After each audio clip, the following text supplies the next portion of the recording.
దయాకర్ రావును గెలిపిస్తే 20 ఇళ్లు ఇచ్చిండు, ఎస్ఎస్పీని గెలిపిస్తే ఇంకొక 20 ఇళ్లు ఇస్తుంది అనుకున్నాం. కానీ మమ్మల్ని ఇంట్లో నుండి పంపించింది. మేము చచ్చినా పర్వాలేదు, రోడ్డు మీదనే ఉంటామన్నారు.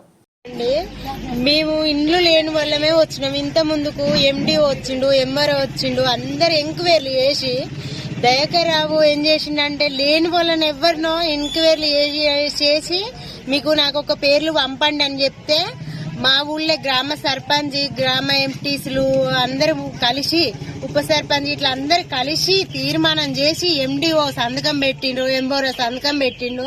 మాకు తీర్మానం చేసి చెప్తే మేము ఇండ్లు చూసుకొని వచ్చి ఉన్నాము. మాకు ఇండ్లు అస్సలే లేవు. మేము రోడ్డు మీదనైనా పడి సస్తాం గాని, ఈ రోడ్డు మీదనైనా పడి సస్తాం గాని మేము ఎక్కడికైతే పోయేది లేదు మేడము.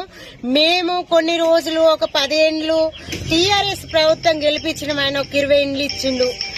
లేదు ఇప్పుడు కాంగ్రెస్ ని గెలిపించుకుంటే వాళ్ళు ఒక 20 ఇండ్లు ఇస్తారని మేము ఎస్ఎస్ఎన్ రెడ్డిని గెలిపియాలి మేము అని యువత పిల్లలు అందరు కలిసి గెలిపించారు. మేము కూడా సాటుగా ఓట్లు వేసినాము.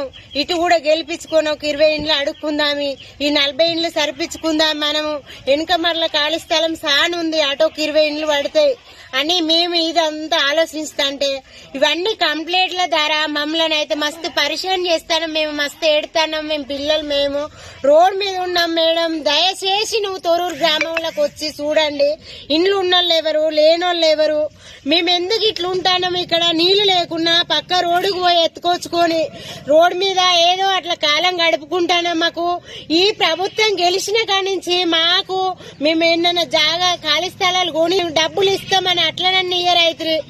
మాకు ఒక ఇండ్ల ఆశ పెడతారు. ఆశ పెట్టి మాకు ఇండ్లు కట్టించి మాకు ఇండ్లలో బోండ్రి మీరు అనండ్రి.